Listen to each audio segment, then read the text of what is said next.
Hello everyone बच्चों, कैसे हो आप सभी लोग एंड आपकी पढ़ाई कैसे चले। आई हो आप बहुत शानदार होंगे और आपकी पढ़ाई बहुत शानदार चल रही है। बच्चों, आज हम आपके लिए एक्सरसाइज 1.2 रियल नंबर, क्या बेटा, रियल नंबर, ठीक है। इसमें हम सभी प्रश्न करेंगे, तो देखते हैं। पहला क्वेश्चन क्या बोलता है बेटा कि prove that root 5 is a rational number, ठीक है ना। सिद्ध कीजिए कि रूट 5 अपरमेय संख्या है। इससे पहले हमने इस चैप्टर की इंट्रोडक्शन वीडियो में रूट 2 को हम प्रूव किया है, तो आइए इसको हम प्रूव करते हैं, ठीक है ना। रूट 2 को हमने उसमें प्रूव किया था, सेम वहाँ पर 2 था, यहाँ पर सेम 5। अगर आप करना चाहो तो प्रूव कर सकते हो, बट आइए चल देखते हैं। इसमें जो स्टेप आपको बताए जाएंगे सेम स्टेप आपको करने हैं, ठीक है ना। ना तो उसमें ज़्यादा करना है ना तो कम करना है, सेम स्टेप फॉलो करना है बेटा। तो देखते हैं। सबसे पहले आपको हम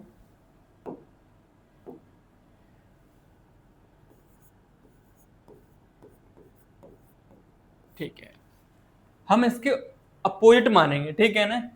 तो हम यहाँ पर लिखते हैं, हम इसके विपरीत मान लेते हैं कि रूट 5 एक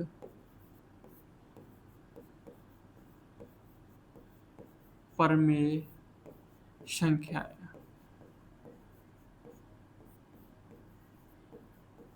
ठीक है ना बेटा। देखो, ये परमेय संख्या सिद्ध करवा रहा है, हम इसके उलट मानेंगे, इसके हम विपरीत मानेंगे, ठीक है ना। क्योंकि इसलिए मानेंगे कि बेटा इसको हम प्रूव करना है, तो इसको हम अपोजिट मानेंगे। अगर हम इसके अपोजिट मान रहे हैं, परमेय संख्या मान रहे हैं, ठीक है ना, फिर भी हमारी कल्पना है वो गलत साबित होती है, तो हम कह सकते हैं बेटा कि ये अपरमेय संख्या है, ठीक है ना। ठीक है, तो देखो परमेय संख्या है तब तब रूट 5 बराबर P अपॉन Q, जहां जहां P और Q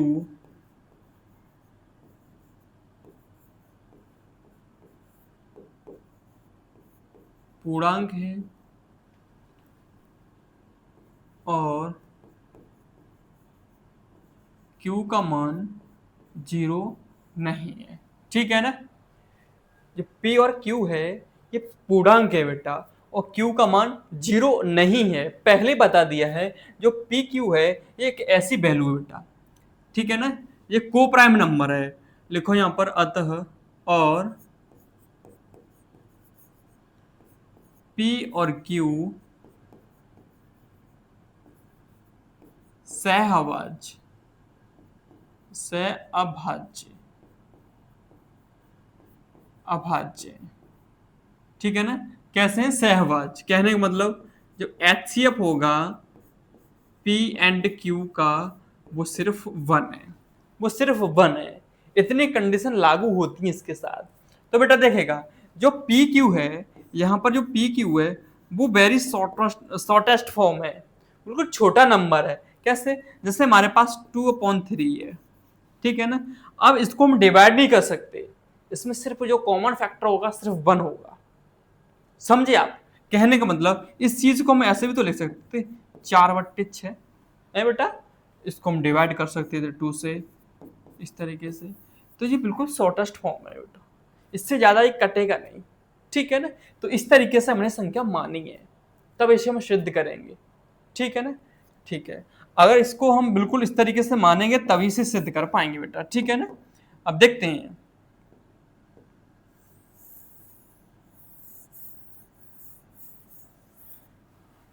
तब देखेगा, ठीक है, इतना लिख लिया ना। अब क्या करेंगे, क्यू को हम इधर लेके आएंगे, तो यहां लिखेगा क्यू, सॉरी, क्यू √5 बराबर P। क्या निकलेगा ये बेटा? P। अब क्या करेंगे यहाँ पर? स्क्वायरिंग बोथ साइड, दोनों पक्षों का वर्ग करने पर, दोनों पक्षों का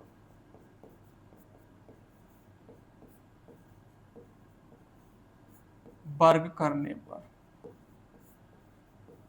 तो देखेगा जैसे हम इसका वर्ग करेंगे, स्क्वायर करेंगे दोनों पक्षों का, तो √5 का हो जाएगा 5 और क्यू का हो जाएगा क्यू स्क्वायर। ठीक है ना, 5 को हमने आगे लिख लिया, बराबर हो जाएगा P स्क्वायर। ठीक है ना, इसे मान लेते हैं पहला इक्वेशन। ठीक है ना, क्योंकि ये आगे काम आएगा। ठीक है ना, इस तरीके से हमने मान लिया। ठीक है, नेक्स्ट स्टेप में हम क्या करते हैं, इस 5 को ट्रांसफर करते हैं। ठीक है, उधर साइड ले जाएंगे तो हो जाएगा P स्क्वायर अपॉन 5। ये क्यों हो गया?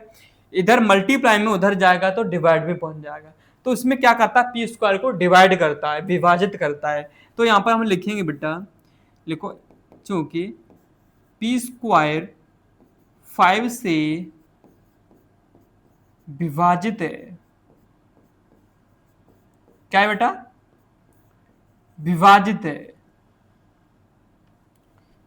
इसलिए P भी 5 से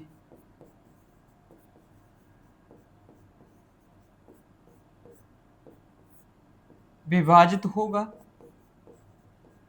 भाई जैसे कोई संख्या स्क्वायर में, जैसे मान लीजिए 25 है, अगर 25 5 से विभाजित है तो 25 का स्क्वायर रूट भी, वो भी तो 5 से विभाजित होगा, है बेटा? जैसे कोई संख्या 36 है, वो 6 से डिवाइड हो रही है, तो 36 का स्क्वायर रूट कितना हो जाएगा? 6। तो 6 तो भी 6 से डिवाइड होगी। इस तरीके से यहाँ पर है। ठीक है ना, P स्क्वायर 5 से डिवाइड है, उसका स्क्वायर करेंगे, स्क्वायर रूट करेंगे, वो भी 5 से विभाजित होगा। ये तो आम बात है। ठीक है ना, छोटी कोई, देखिएगा इसके बाद, अगर बेटा P स्क्वायर 5 से डिवाइड हो रहा है, 5 से डिवाइड हो रहा है, तो 5 इसका क्या फैक्टर होगा? क्या होगा? फैक्टर होगा, कॉमन फैक्टर होगा। तो लिखेंगे इस प्रकार, ओहो, लिखेंगे इसको। ठीक है ना, अतः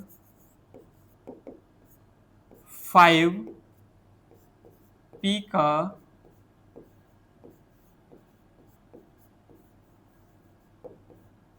गुणनखंड होगा।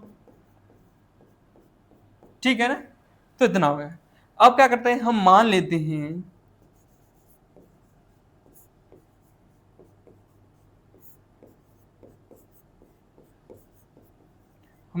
हैं कि P बराबर 5R मान लो, कोई बात नहीं है, क्या मान लो? R मान लेते हैं। अब यहाँ पे स्क्वायर कर दो वर्ग करने पर,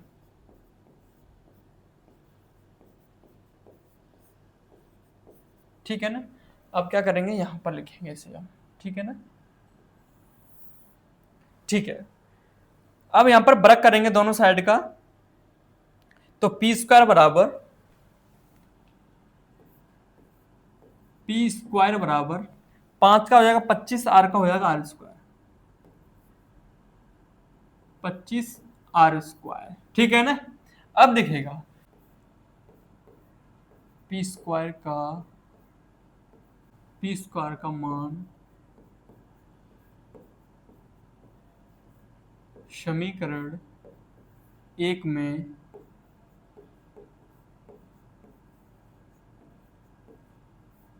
रखने पर, ठीक है ना, तो रखेंगे। देखो P स्क्वायर का मान कितना रखेंगे, यहां पर रखेंगे, तो 5Q स्क्वायर बराबर P स्क्वायर की जगह क्या लिखेंगे, 25R स्क्वायर। 5 से 25 5 टाइम्स कैंसिल आउट होगा, तो यहाँ बचा Q स्क्वायर बराबर 5R स्क्वायर। ठीक है ना, अब देखेगा 5 को इधर लेके आएंगे, तो Q स्क्वायर अपॉन 5 बराबर R स्क्वायर। यहाँ क्या कर रहा है, यहाँ 5 क्या कर रहा है, Q स्क्वायर को डिवाइड कर रहा है। ठीक है ना, Q स्क्वायर को क्या कर रहा है, डिवाइड कर रहा है। ठीक है ना, विभाजित कर रहा है। तो लिखेंगे यहाँ पर, चूंकि Q स्क्वायर 5 से विभाजित है, इसलिए Q भी 5 से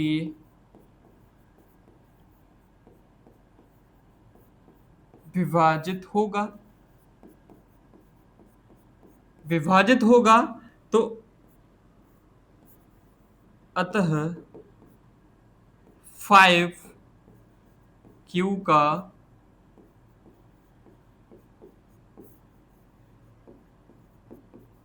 गुणनखंड है, होगा। देखेगा तो 5 का क्या होगा, गुणनखंड होगा, ठीक है ना। अब 5 का Q का गुणनखंड है, और यहां पर क्या है बेटा, P का गुणनखंड है। पर लेकिन हमने माना क्या था, ये कैसी संख्या है, सहअभाज्य है। इन दोनों के बीच में, P और Q के बीच में सिर्फ एक गुणनखंड है, सिर्फ एक। कितना, सिर्फ एक। बट यहां पर क्या निकल रहा है, एक के अलावा 5 मिल रहा है। क्या मिल रहा है, एक के अलावा 5 मिल रहा है। तो ये हमारा जो विरोधाभास हो रहा है वो किस कारण से हो रहा है, हमारी गलत कल्पना मानने से। हमने इसे अपोजिट माना था, क्या माना था, हम इसके विपरीत मान लेते हैं, हमने विपरीत माना था ना पहले, इस कारण से ये विरोधाभास हो रहा है। तो हम लिखेंगे, ठीक है, हाँ, हमने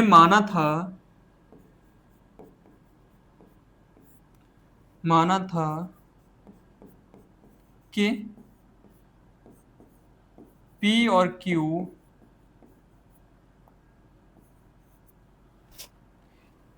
Q में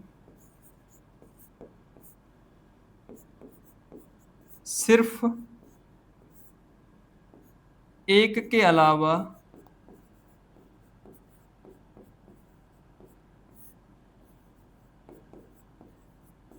कोई अन्य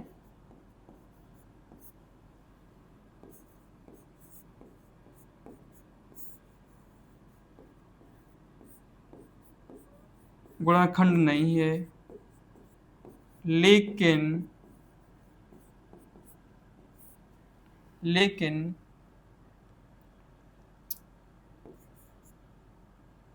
लेकिन यहां P और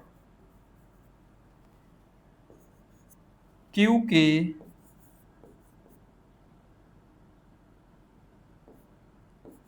एक के अतिरिक्त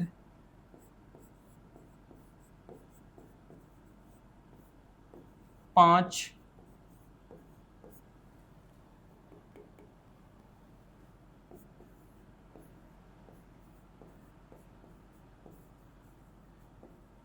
गुणनखंड है। यह विरोधाभास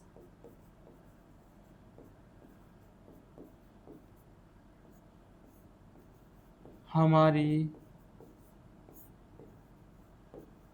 गलत कल्पना के कारण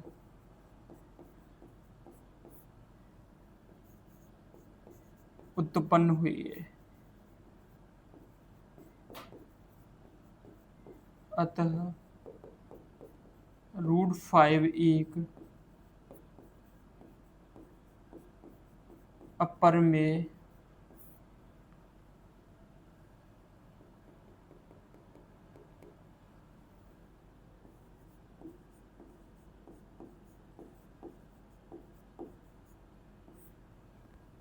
संख्या है।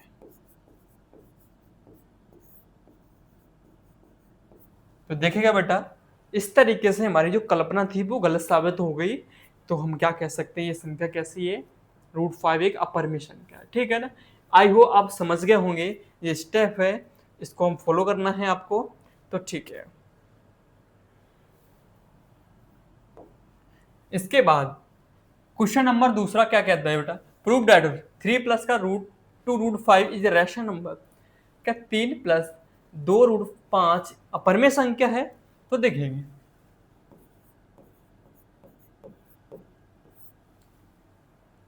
हम क्या करेंगे, इसको भी अपोजिट मानेंगे, ठीक है ना। तो लिखेंगे, माना 3+2√5 एक परमेय संख्या है। कैसी माना बेटा? परमेय संख्या मान लेते हैं।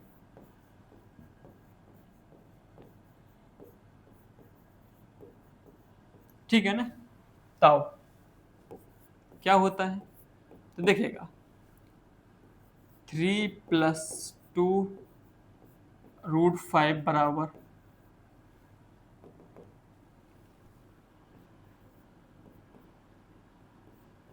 P/Q। ठीक है ना? क्या लिखेंगे फिर हम? जहां P और Q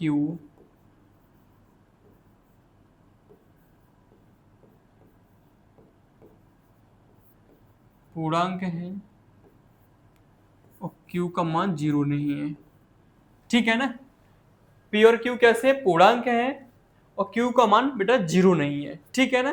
तो ठीक है, नेक्स्ट स्टेप में क्या करते हैं तो देखेंगे, ट्रांसफर करेंगे तो 2√5 बराबर P/Q-3। ठीक है बेटा? अब क्या 2 को उधर ट्रांसफर करेंगे तो इधर बचेगा √5 बराबर, इधर मल्टीप्लाई में उधर केस में जाएगा, डिवाइड में जाएगा, -3/2। हमने बेटा पढ़ा है, क्लास 9th में पढ़ा है कि परमेय संख्या के बराबर होती है, अपरमेय संख्या के बराबर होती है। ठीक है ना? बट तो यहां लिखते हैं P/Q-3/2 परमेय संख्या है,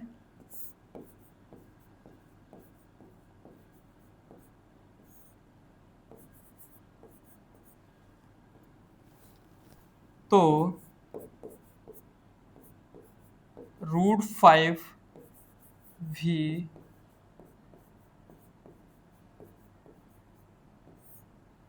परमेय होगा, लेकिन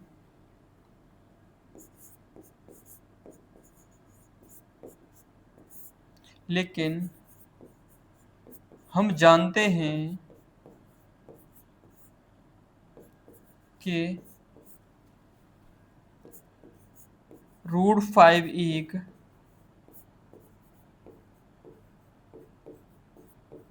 अपरमेय संख्या है। कैसी संख्या बेटा? अपरमेय संख्या है। कैसी संख्या बेटा? अपरमेय संख्या है। अभी हमने सिद्ध की है, तो हम क्या लिखेंगे? √5 एक अपरमेय संख्या है। तो अपरमेय संख्या परमेय संख्या के बराबर नहीं हो सकती, तो इसे हम लिखेंगे यह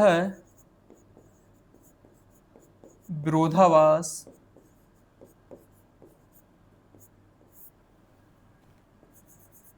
हमारी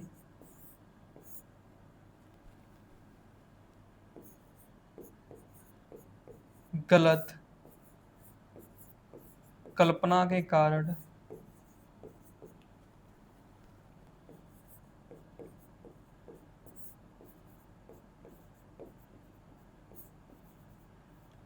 उत्पन्न हुई है। अतः 3+2√5 एक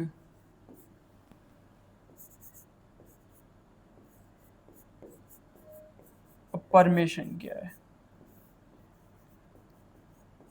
ठीक है ना बेटा?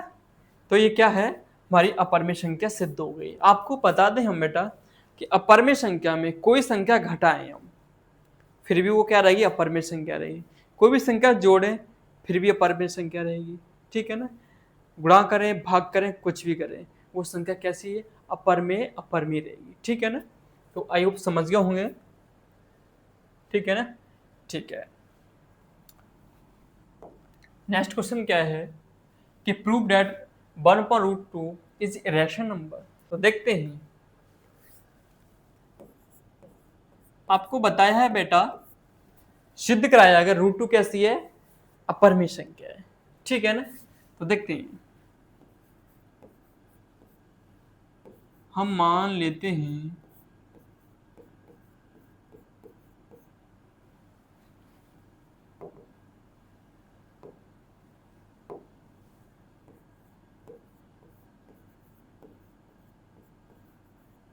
कि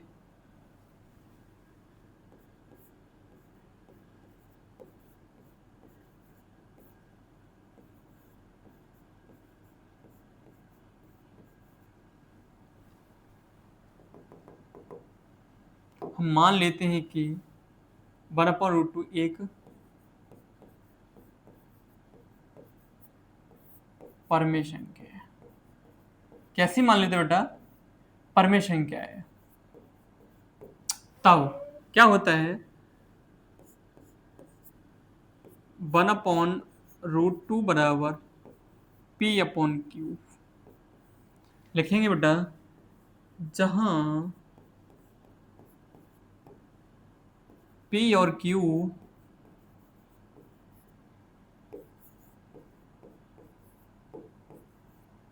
पूर्णांक हैं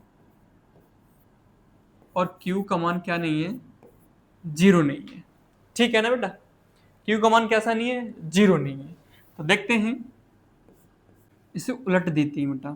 तो लिखेंगे √2/1, तो Q ऊपर पहुंच जाएगा और P नीचे आ जाएगा। ठीक है, तो यहाँ पर क्या लिखेंगे बेटा? क्या लिखेंगे यहाँ पर? Q/P एक परमेय संख्या है।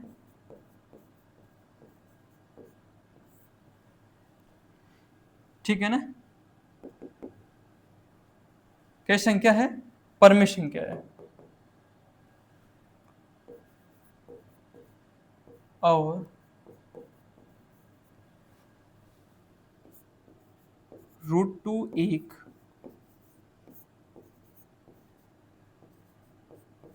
अपरमेय संख्या है।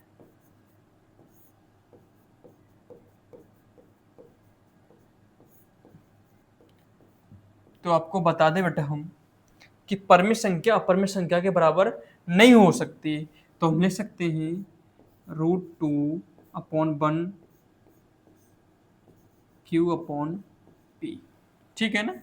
देखिएगा, ये संख्या जो है अपरमेय संख्या परमेय संख्या के बराबर नहीं हो सकती। तो लिखेंगे अतः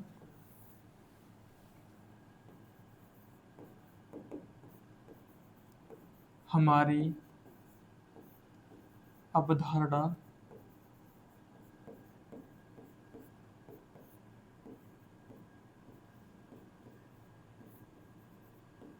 गलत है, इसलिए 1/√2 एक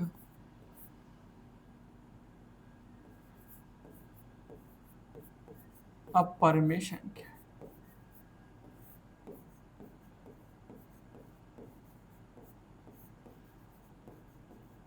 ठीक है बेटा? ठीक है। इस तरीके से देखो, √2 हमको पहले ही आपको प्रूव करा चुके हैं कि √2 कैसी संख्या है? अपरमेय संख्या है। तीसरे क्वेश्चन का दूसरा क्वेश्चन, ठीक है ना? इसमें क्या करा है? 7√5 एक अपरमेय संख्या है। तो लिखते हैं,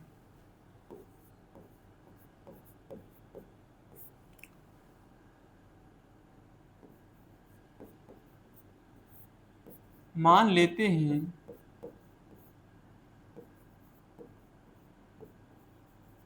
कि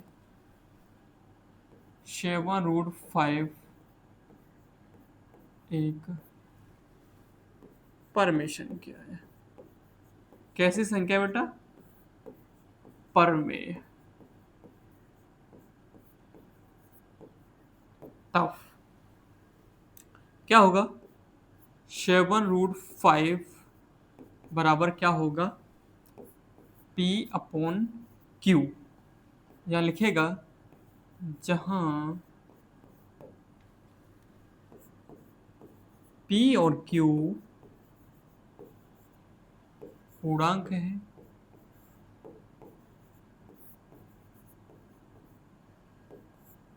और क्यू का मान 0 नहीं है। ठीक है बेटा, यहाँ पर पी अपॉन क्यू क्या है, पूर्णांक है, और क्यू का मान 0 नहीं है। ठीक है ना, ये हमने माना है। तब क्या करेंगे बेटा, अब 7 को उधर ले जाएंगे, इधर बचेगा √5 बराबर 7 को उधर ले जाएंगे तो P अपॉन 7Q क्या निकल के आया, P अपॉन 7Q। हम लिखेंगे P अपॉन 7Q एक परमेय संख्या है। ठीक है ना, क्या संख्या है, परमेय संख्या है।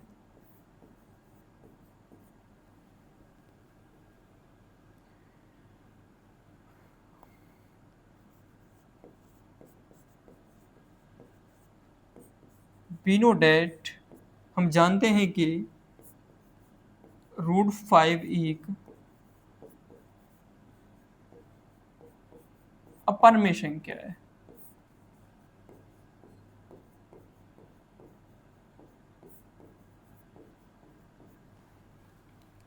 ठीक है ना, अपरमेय संख्या है। तो क्या करेंगे, √5 is not equals to P upon 7Q। ठीक है ना, अपरमेय संख्या बेटा, अपरमेय संख्या परमेय संख्या के बराबर नहीं हो सकती। ठीक है ना, अपर हमारी अवधारणा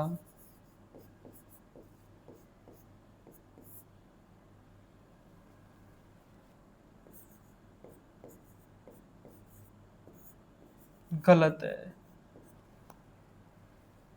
ठीक है ना, इस प्रकार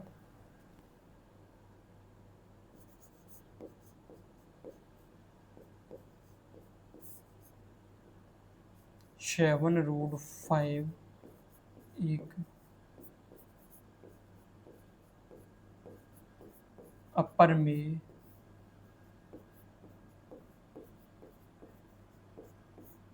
संख्या है।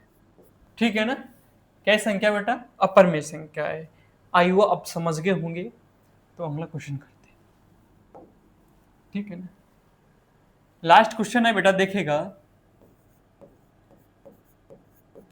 पूछ रहा है 6 प्लस के √2 अपरमेय संख्या है। तो देखेगा, हम मान लेते हैं कि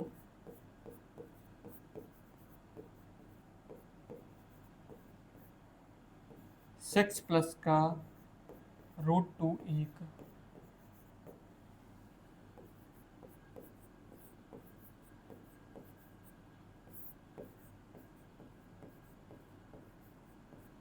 परमेय संख्या है। क्या संख्या बेटा, परमेय संख्या है। तब क्या करेंगे, 6 प्लस का √2 बराबर P अपॉन क्यू। परमेय संख्या होगा तो P अपॉन क्यू के रूप में लिख सकते हैं। लिखेंगे जहां P और Q पूर्णांक है। क्या है, पूर्णांक है, और Q का मान 0 नहीं है। ठीक है ना, और क्या बेटा, Q का मान 0 नहीं है, और Q का मान 0 नहीं है, ये चीज हमने मान रखी है। तब क्या करेंगे, देखेगा पहले 6 को उधर ले जाएंगे, तो यहां बचेगा √2 बराबर P अपॉन क्यू माइनस का 6। ठीक है ना, हमें पता है कि किसी भी परमेय संख्या में से अगर कोई संख्या घटाएंगे तो वो भी संख्या क्या होती है, परमेय संख्या होती है। तो हम जानते हैं कि यह लिखेगा P अपॉन क्यू माइनस का 6 एक परमेय संख्या है।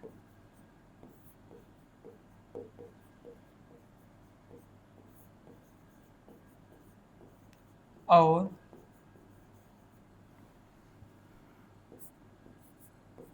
√2 एक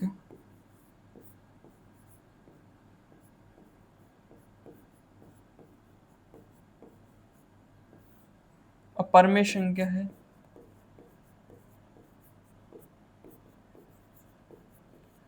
परमेय संख्या के बराबर नहीं लिखी जा सकती, तो √2 बराबर P/Q माइनस का 6, और यहाँ कर देंगे इस तरीके से, √2 is not equals to P/6 minus का 6। अतः ठीक है ना, ठीक है, तो यहाँ लिखिएगा चूंकि ये अवधारणा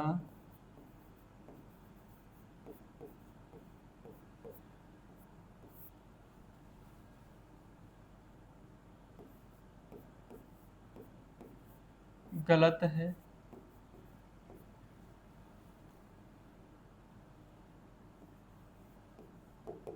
अतः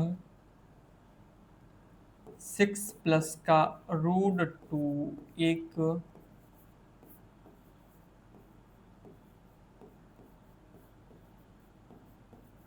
अपरमेय